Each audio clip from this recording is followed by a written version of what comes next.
Ladies and gentlemen, this is very, very important in our country. We have tremendous pressures. We have large families. We have fathers, mothers, uncles, aunts, nephews, nieces, their fathers, mothers, etc. We have pressures from them.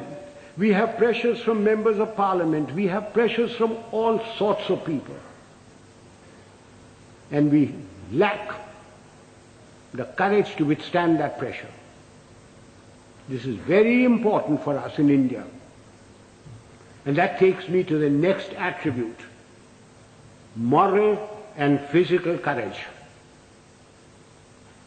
I do not know which is more important, moral courage or physical courage. Were I talking to a lot of soldiers, I would lay emphasis on physical courage. But since I'm only talking to a handful of soldiers, and mostly civilians, I will lay emphasis on moral courage. What is moral courage? Moral courage is the ability to distinguish right from wrong. And having distinguished that, you must have the courage to stand up and say your piece, irrespective of what your superior thinks, irrespective of your colleagues, irrespective of your subordinates. You must have the courage to say so. A yes man is a horrible man. He must be shunned. He is a disgrace. He may rise very high. He may become a minister.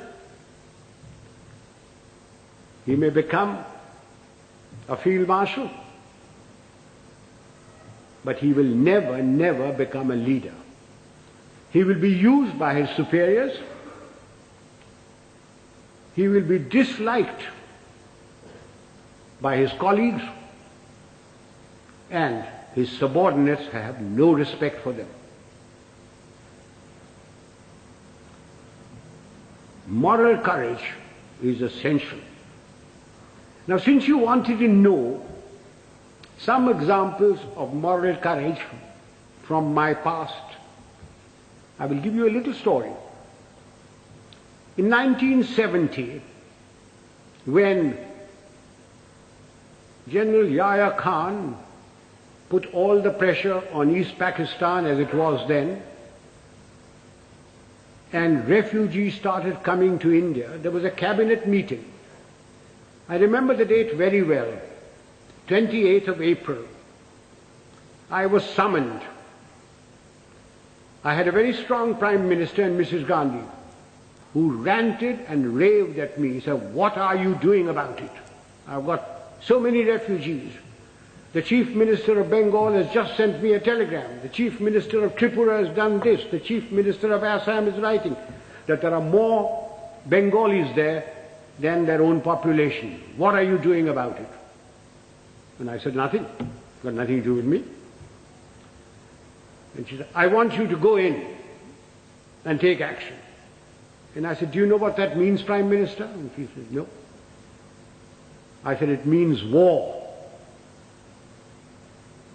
And she said, "I don't mind if there's war." So I said, "May I please quote from the Bible, the first book, the first chapter, the first verse? God said, 'Let there be light,' and there was light. And you say, 'Let there be war,' there will be war. Are you ready?" I'm not ready. I'm not prepared. It is not the right time to go in. The monsoon will break very shortly, and the whole of East Pakistan will be a swamp. I will not be able to operate. The Air Force will not be able to operate. April is a month when we glean the harvest. And the Agriculture Minister was Mr. Fakhruddin Ali Ahmed. And I said, "I will require every railway wagon, I will require every train, I will require all the road space to move my troops. And you will not be able to move your harvest. And then if there is a famine, don't blame me." And I said, the passes in the Himalayas start opening now, the snow melts. And then if the Chinese give us an ultimatum, I will have to fight on two fronts. And then the External Affairs Minister, the Khalsa, Sardar Swaran Singh said, do you think China will give ultimatum? And I said, you are the foreign minister, you tell me.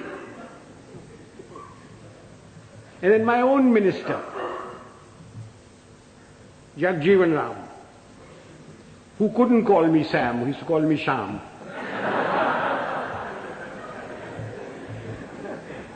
He said, Sham, maan jao na. I said, you can manne ki baat hai. I'm telling you what the facts are. And I said, if you want me to do this, Prime Minister, I guarantee you 100% defeat. Now, Prime Minister, give me your orders. And there was dead silence. And she turned round and said, the cabinet will meet at 4 o'clock. This happened at 10:30 in the morning. So, as the cabinet ministers walked out, I being the junior most man there, was the last to go, she said, Chief, will you stay behind? So I shut the door and I said, Prime Minister, before you speak, do you wish me to send in my resignation on grounds of health, mental or physical? I said, oh, sit down. He said, everything you told me correct? I said, it's my job to fight. It's my job to tell you. If your father in 1962 had me as his commander-in-chief, the country would not have been disgraced. The army would not have been beaten. But the army chief did not have moral courage of turning around and telling him he wasn't ready.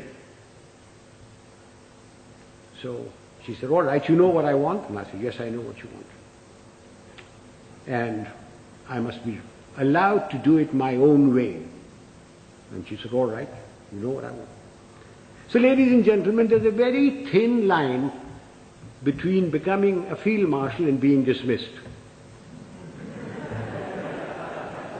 I just gave you an illustration of moral courage. Of course, I didn't worry very much because my wife had money. If I'd gone, she would have looked after. She would have looked after me. So much for moral courage. Now I come to physical courage. Fear is a natural phenomenon like hunger and sex. Anyone who says he is not frightened is a liar, except perhaps the Gorkha. Everyone is frightened. It is one thing to be frightened and quite another to show fear.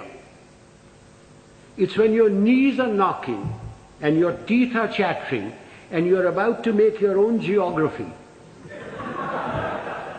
That's when the real leader comes out.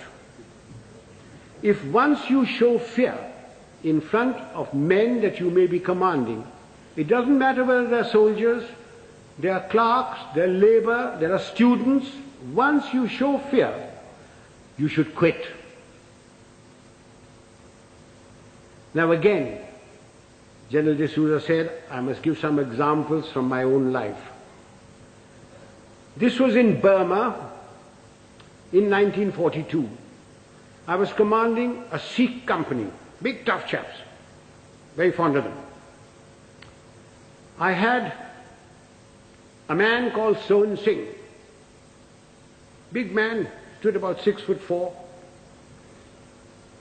He had been promoted many times to Lance Naik, to Naik, and every time, because he was a Badmash, he was broken. We'd had lots of casualties and we had to make promotions.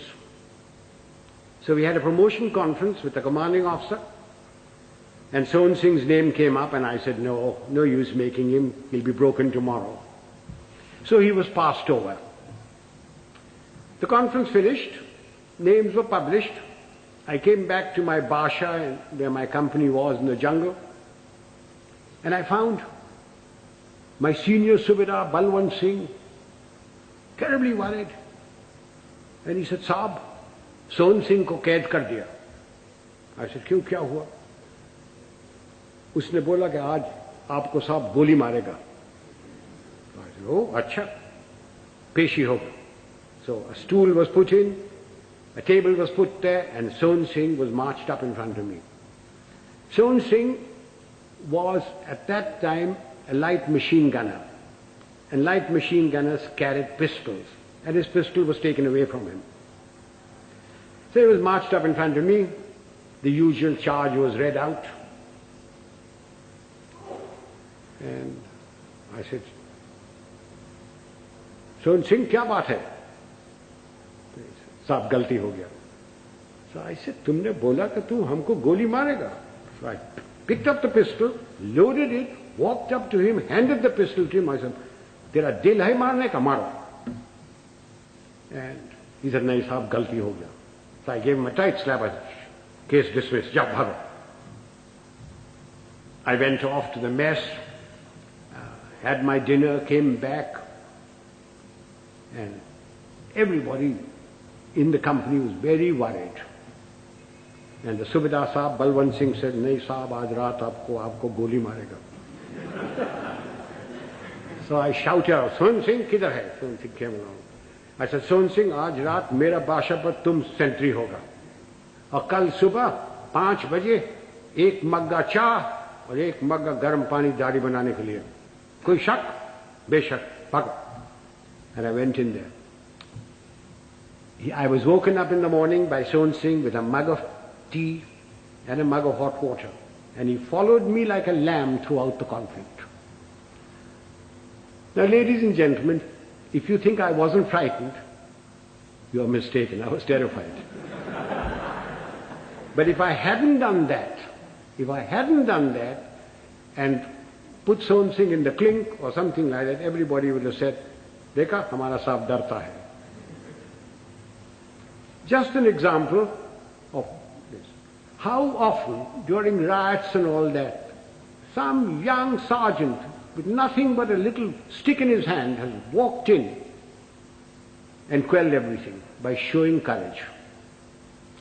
So physical courage is essential to leadership. You needn't be foolhardy like I was. I was very young. I don't know whether I do it today.